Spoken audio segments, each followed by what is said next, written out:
স্বাগত ডিবিসি সংবাদে আপনাদের সাথে আছি সুরভি আলম তরুণী। জানাবো খবরের বিস্তারিত। র্যাবের হাতে গুম, নির্যাতন ও হত্যার ঘটনায় ক্ষমা চাইলেন সংস্থাটির মহাপরিচালক AKM শহীদুর রহমান। তিনি বলেন, প্রকৃত বিচারের মাধ্যমে তার বাহিনীর দায়মুক্তি সম্ভব।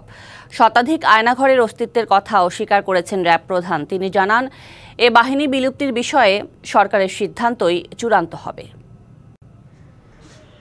সম্প্রতি মানবাধিকার লঙ্ঘন এবং বিচার বহির্ভূত হত্যার অভিযোগ তুলে পুলিশ সংস্কার কমিশনের কাছে র্যাব বিলুপ্তির সুপারিশ করে বিএনপি। অন্যদিকে চলছে গুম কমিশনের তদন্ত কার্যক্রম। এমন পরিস্থিতিতে বৃহস্পতিবার এক সংবাদ সম্মেলনে হাজির হন বাহিনীটির মহাপরিচালক AKM শহীদুর রহমান।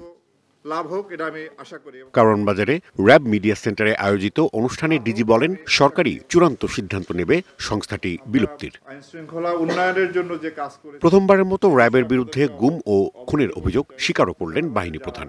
র্যাব দ্বারা নির্যাতিত বা অত্যাচারিত হয়েছেন তাদের কাছে এবং যারা হত্যাকাণ্ডের শিকার হয়েছেন, যেমন নারায়ণগঞ্জের 7 খুন সহ যারা র্যাব কর্তৃক হত্যাকাণ্ডের শিকার হয়েছেন তাদের পরিবারের কাছে আমরা দুঃখ প্রকাশ করি এবং ক্ষমা প্রার্থনা করি।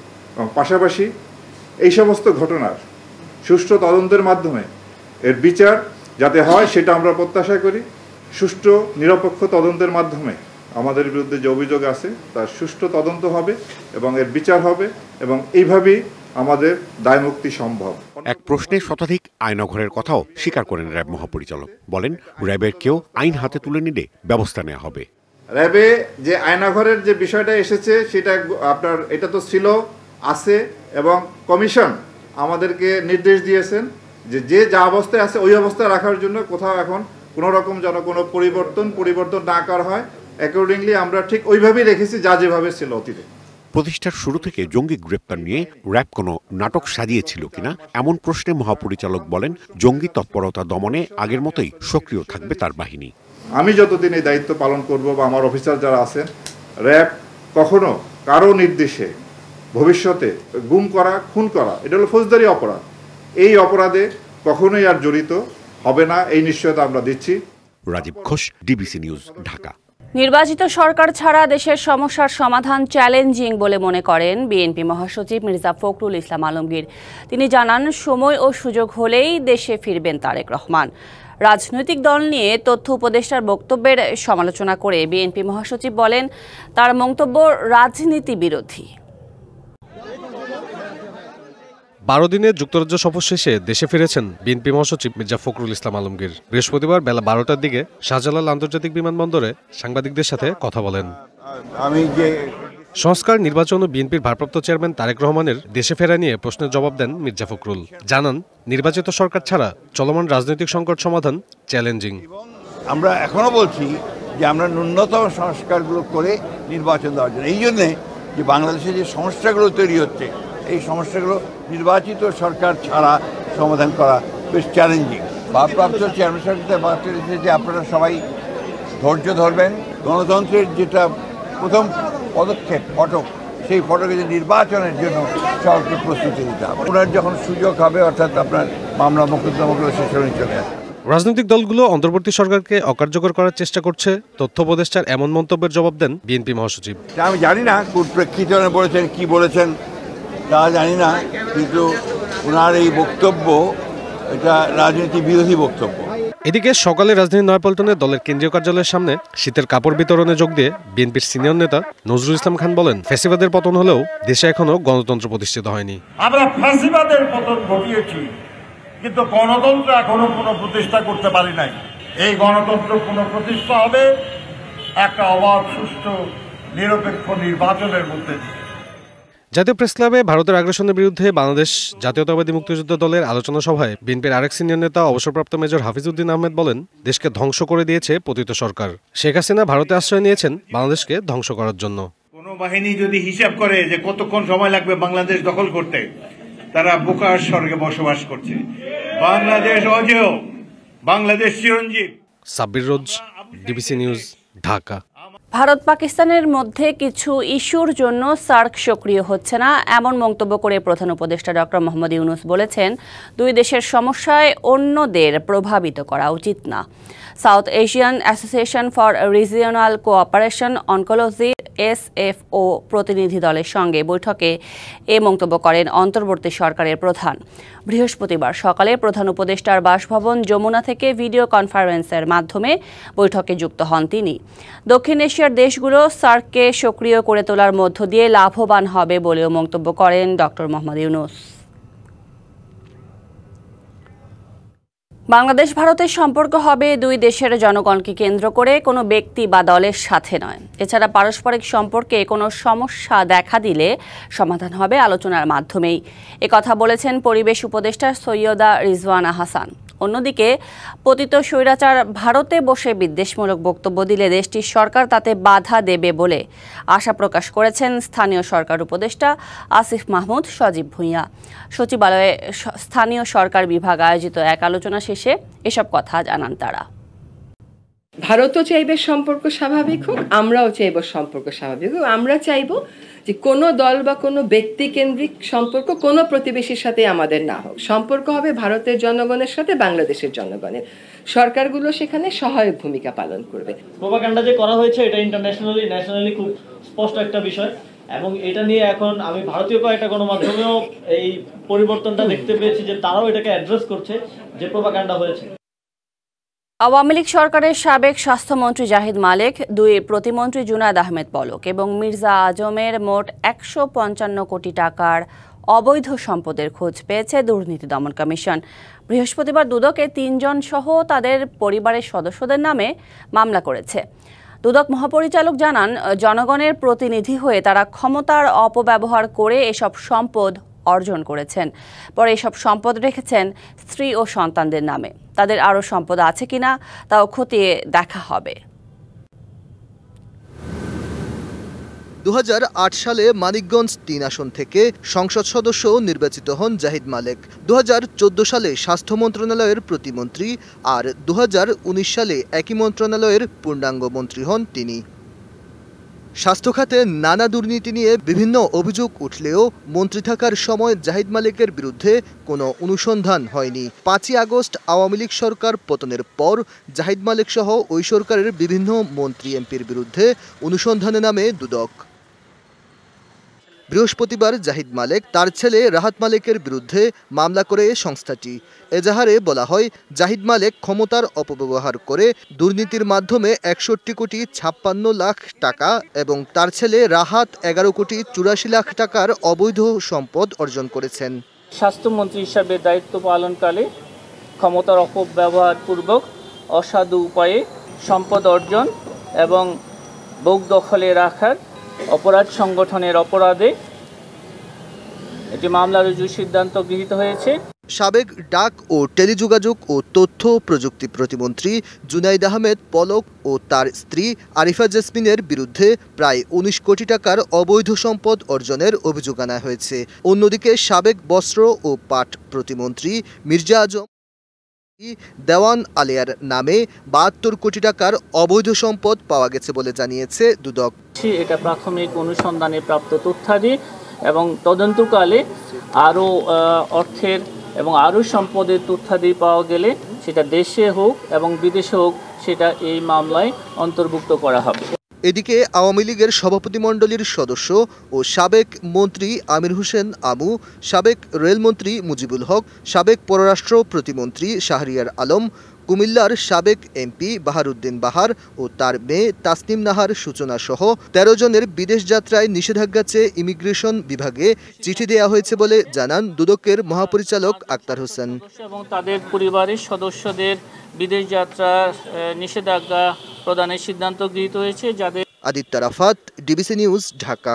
চলতি বছর বিশ্বে সাংবাদিকদের জন্য সবচেয়ে ঝুঁকিপূর্ণ দেশগুলোর একটি ছিল বাংলাদেশ।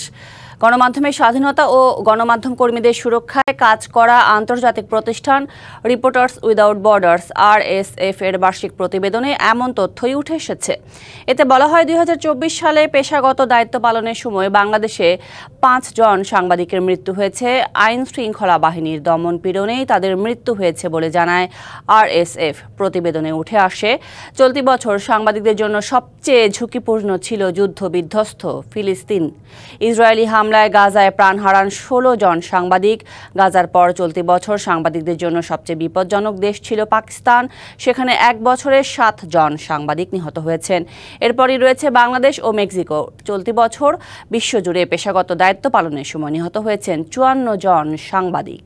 গাজীপুরের টঙ্গীতে তাবলিগ জামাতের জোর ইজতেমাকে কেন্দ্র করে 2 গ্রুপের মাঝে উত্তেজনা ও সংঘর্ষের ঘটনা ঘটেছে। এ সময় সাতপন্থীদের 4 জন আহত হয়েছেন। দুপুরে ইজতেমা মাঠের বাইরে স্টেশন রোড এলাকায় এই সংঘর্ষ হয়। সাতপন্থীরা জানান 20 ডিসেম্বর জোর তাবলিগের বিষয়ে প্রশাসনের আমন্ত্রণে এসে বাধার মুখে পড়েন তারা। জুবাইরপন্থীরা 5 দিনের জোর ইজতেমা করলেও সাতপন্থীদের অনুমতি দেয়া হয়নি। এ সময় ময়দানে প্রবেশ করতে চাইলে হামলা করা হয় বলে অভিযোগ তাদের। এর প্রতিবাদে জিএমপির প্রধান কার্যালয়ের সামনে চৌরাস্তা জয়দেবপুর সড়ক অবরোধ করেন তারা। অবরোধের কারণে প্রায় আধা ঘন্টা মহাসড়কে যান চলাচল বন্ধ থাকে। এতে ভোগান্তিতে পড়েন যাত্রী ও পথচারীরা। পরে পুলিশ ও সেনাবাহিনী তাদের সেখান থেকে সরিয়ে দেয়। ঋতু হিসেবে শীতকাল আসতে বাকি আর 3 দিন, তবে এরই মধ্যে শীতের দাপট শুরু হয়েছে দেশ জুড়েই। উত্তরাঞ্চলে রাতভর ঘন কুয়াশা সহ বইছে হিমেল হাওয়া। 2 দিন ধরে শীতের বাতাস লেগেছে রাজধানী ঢাকাতেও। 15 ডিসেম্বর থেকে দেশে মৃদু শৈত্যপ্রবাহের আভাসও দিয়েছে আবহাওয়া অধিদপ্তর। অগ্রহায়ণের 27 তারিখ। বাংলা ক্যালেন্ডারে শীতকাল শুরু হতে বাকি 3 দিন। তার আগেই হিমশীতল বাতাসে কাবু দেশের উত্তরাঞ্চল। রাতভর ঘন কুয়াশার সাথে ঝরছে শিশির। 2 দিন ধরে শীতের বাতাস বয়ে যাচ্ছে রাজধানীতেও। বৃহস্পতিবার গোপালগঞ্জ ও চুয়াডাঙ্গায় সর্বনিম্ন তাপমাত্রা রেকর্ড হয়েছে 10.2 ডিগ্রি সেলসিয়াস। দিনের বেশিরভাগ সময় সূর্যের দেখা না মেলায় যানবাহনের গতি সীমিত হয়ে পড়েছে। শীতে ভোগান্তির শিকার হচ্ছেন শ্রমজীবী মানুষ ও খেটে খাওয়া মানুষ। অতিরিক্ত শীত পড়ছে, তার কারণে আমরা কাজে যেতে পারছি না। কাজে কামে আসছি, ঘুরে চলে যাচ্ছি। এই ঠান্ডায় আমাদের গাড়ি ঘোড়া চালানোর খুব সমস্যা হচ্ছে। ভাড়া ভুতু লোকজনও কম বেড়াচ্ছে। বাজারে কোনো লোকজন নেই, দোকান খুলে সে মাছি মারা মতন বসে আছে। বুধবারের চেয়ে নওগাঁয় তাপমাত্রা কিছুটা বাড়লেও রাত এবং সকালে ঠান্ডা বাতাসে জুবুথুবু মানুষ। ভোর থেকে ঘন কুয়াশার কারণে মহাসড়কগুলোতে হেডলাইট জ্বালিয়ে যান চলাচল করতে দেখা গেছে। ঘন কুয়াশায় ঢাকা পড়েছে উত্তরের জেলা পঞ্চগড়ের পথঘাট। বুধবার রাতভর ঝরতে থাকে বৃষ্টির মতো কুয়াশা। 2 দিন ধরে সূর্যের দেখা না মেলায় অনুভূত হচ্ছে তীব্র শীত। আজকে তো খুব কুয়াশা, ঠান্ডা ঠান্ডা। আজকে কাজে যাবো, খুব ঠান্ডা করতেছে। কাজ করতে যাচ্ছি কিন্তু কুয়াশার মধ্যে কাজ করা যায় না, আমি ঘুরে চলে আসলাম। উত্তরের জেলা ঠাকুরগাঁওয়েও শুরু হয়েছে শীতের দাপট। সকালে তাপমাত্রা রেকর্ড করা হয়েছে 13.2 ডিগ্রি সেলসিয়াস। এদিকে শীতের কাপড়ের অভাবে কষ্ট পাচ্ছেন খেটে খাওয়া মানুষ। স্থানীয় প্রশাসন জানিয়েছে দরিদ্রদের মাঝে শীতবস্ত্র বিতরণ কার্যক্রম শুরু হয়েছে। তবে এই উদ্যোগ যথেষ্ট নয় বলে দাবি করছেন ভুক্তভোগীরা। 15 ডিসেম্বর থেকে তাপমাত্রা আরও কমে আসতে পারে বলে জানিয়েছে আবহাওয়া অধিদপ্তর। যেহেতু আমরা রোদের তাপ পাচ্ছি না, সেজন্য শীতের তীব্রতাটা কিছুটা বেশি পরিমাণে অনুভূত হচ্ছে। 15 তারিখের দিকে শৈত্যপ্রবাহর হওয়ার সম্ভাবনা রয়েছে দেশের কিছু কিছু জায়গায়। Arghamitra Tarafdar, DBC news desk. NCL BPL এর নিজের সেরা ক্রিকেটটা খেলে তরুণদের পরিণত করতে সহায়তা করুক তামিম ইকবাল, তবে জাতীয় দলে নিজের ফেরার বিষয়ে তামিমকেই নিতে হবে সিদ্ধান্ত, মন্তব্য করলেন সাবেক প্রধান নির্বাচক ও বিসিবির প্রোগ্রাম কোঅর্ডিনেটর মিনহাজুল আবেদিন নান্নু। সিলেটে এনসিএল এ তামিমের খেলা দেখে সন্তুষ্টি প্রকাশ করেন, এই মন্তব্য করেন নান্নু। ইনজুরি ক্রিকেটারের পারফর্মের পেছনে সবচেয়ে বড় শত্রু। মিরাজ লিটনরা জাতীয় দলের হয়ে ব্যস্ত ওয়েস্ট ইন্ডিজে টেস্ট সিরিজ শেষে দেশে ফিরে মমিনুল মাহমুদুল জয়রা খেলছেন এনসিএল। আর তখনও মাঠে নামা হয়ে উঠল না টাইগার অধিনায়ক নাজমুল হোসেন শান্তর। সিলেটে এসে সময় কাটছে নেটে ব্যাট করে আর ভক্তদের সেলফি আবদার মেটানোর মধ্য দিয়ে।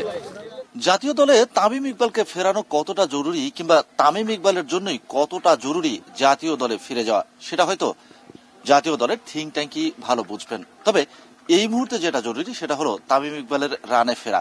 সেটাই যেন করে দেখালেন এই ড্যাশিং ওপেনার। লম্বা একটা বিরতির পর মাঠের ক্রিকেটে ফিরেছেন senior citizen Tamim Iqbal. NCL এর প্রথম ম্যাচে 10 বলে 13 রান করার পর দ্বিতীয় ম্যাচে ফিরলেন সমর্থিতে 200+ স্ট্রাইক রেটে ব্যাট করে নামের পাশে যোগ করলেন 33 বলে 65 রান। তামিমের ইনিংস দেখে উচ্ছ্বসিত Minhajul Abedin Nannu. Also tremendous innings. আমি ওর ব্যাটিং এর আমি নিজেও একজন ফ্যান। অনেকদিন পরে মাঠে নেমেছে এবং ফার্স্ট ম্যাচটা হতে পারে খারাপ, এবং যেভাবে ব্যাটিং করেছে একবারের জন্য মনে হয়নি যে 7 মাস ক্রিকেট খেলেনি। তামিমের ব্যাটে রানের ধারাবাহিকতাটা যদি বজায় থাকে তাহলে চ্যাম্পিয়ন্স ট্রফির জন্য টাইগার স্কোয়াডে এই ওপেনারের অন্তর্ভুক্তি জরুরি কিনা সেটা বলার অপেক্ষা রাখে না। তবে নান্নু বললেন সিদ্ধান্তটা তামিমকেই নিতে হবে। জাতীয় দলে ফেরার জন্য ওকে সিদ্ধান্তটা নিতে হবে, কারণ ওর মতো ক্রিকেটার, এক্সপিরিয়েন্স ক্রিকেটার যে কোনো দলের জন্য কিন্তু অনেক উপকৃত। মাত্র খেলা শুরু করেছে, ওর ফিটনেসটা আরও দেখতে হবে এটা। তারপর আমি মনে করি যে ও যেভাবে যাচ্ছে আরও কয়েকটা ম্যাচ খেললে আরও ফিটনেসের উন্নতি হবে। জাতীয় দলে ফেরার জন্য বিসিবিকে কিছু শর্ত দিয়েছিলেন তামিম। সেই শর্তগুলো পূরণ করা হবে কিনা সে বিষয়ে কোনো পদক্ষেপ না নিয়েই পুরো বিষয়টাকে ঘোলাটে করে লাপাত্তা হয়ে গেছেন ওই সময়ের বিসিবি সভাপতি নাজমুল হাসান পাপন। Shahan Papon, DBC News, Sylhet. জাতীয় দলের এক ঝাঁক তারকা নিয়ে এবারের বিপিএল এর সেরা সাফল্য চায় খুলনা টাইগার্স। মেহেদী হাসান মিরাজ, হাসান মাহমুদ, আফিফ হোসেন নাসুমরা নেতৃত্ব দেবেন সামনে থেকে। এছাড়া টপ অর্ডারে আছেন ইমরুল কায়েসের মতো অভিজ্ঞ ক্যাম্পেইনার। বিদেশিদের তালিকায় আছেন ওশানে থমাস, মোহাম্মদ হাসনাইনরা। বিপিএল নিয়ে দল পরিচিতির ধারাবাহিক পর্বে আজ থাকছে খুলনা টাইগার্সের আদ্যপান্ত। সুন্দরবনের গহীন অরণ্য থেকে লালনের দেশ, খানজাহান আলী থেকে মাইকেল মধুসূদন দত্ত, হাবিবুল বাশার, মাশরাফি, সাকিব, আব্দুর রাজ্জাকদের মতো ক্রিকেটারদের জন্ম দেয়া অঞ্চলের প্রতিনিধি হয়ে বিপিএলে খেলছে খুলনা টাইগার্স। 2012 পথ চলা শুরুর পর দুইবার নাম পরিবর্তন করে 2019 থেকে খুলনা টাইগার্স নামে বিপিএলে অংশ নিয়ে আসছে দলটি, যাদের সেরা সাফল্য ছিল 2019-20 আসরে রানার্স আপ হওয়া। বিপিএলের এবারের আসরে খুলনা রিটেইন করেছে নাসুম আহমেদ ও আফিফ হোসেনকে, আর ফরচুন বরিশাল থেকে সরাসরি চুক্তিতে এনেছে মেহেদী হাসান মিরাজকে। সবকিছু ঠিক থাকলে এই স্পিনিং অলরাউন্ডারের কাঁধেই উঠবে টাইগার্সের অধিনায়কত্বের ভার। ড্রাফট থেকে খুলনা নিয়েছে কুমিল্লা ভিক্টোরিয়ান্সকে বিপিএল জেতানো অধিনায়ক ইমরুল কায়েসকে। এছাড়া টপ অর্ডারে নেতৃত্ব দেবেন নাইম শেখ, মাহমুদুল হাসান জয় ও উইকেট কিপার ব্যাটার মাহিদুল ইসলাম অঙ্কন। আফিফ হোসেন ছাড়াও অলরাউন্ডার হিসেবে আছেন আবু হায়দার রনি, জিয়াউর রহমান ও বাংলাদেশ অনূর্ধ্ব 19 দলের সাবেক অধিনায়ক মাহফুজুর রহমান রাব্বি। এছাড়া জাতীয় দলের পেসার হাসান মাহমুদ খুলনার অন্যতম তারকা। এখন পর্যন্ত 4 বিদেশি নিশ্চিত করেছে টাইগার্স। পাকিস্তানের মোহাম্মদ হাসনাইন, ওয়েস্ট ইন্ডিজের ওশানে থমাস ও ইংল্যান্ডের লুইস গ্রেগরি শক্তিশালী করবেন পেস অ্যাটাক। এছাড়া আছেন পাকিস্তানি স্পিনার মোহাম্মদ নওয়াজ। এদের মধ্যে ড্রাফট থেকে হাসনাইন ও গ্রেগরিকে কিনলেও খুলনা সরাসরি চুক্তিতে দলে ভিড়িয়েছে ওশানে থমাস ও মোহাম্মদ নওয়াজকে। এই দল নিয়েই এবারের আসরে চমক দেখাতে মুখিয়ে Khulna Tigers. Kanak Mahmud, DBC news desk. খেলার দুনিয়া এই ছিল এখনকার মতো। ডিবিসির সাথেই থাকুন।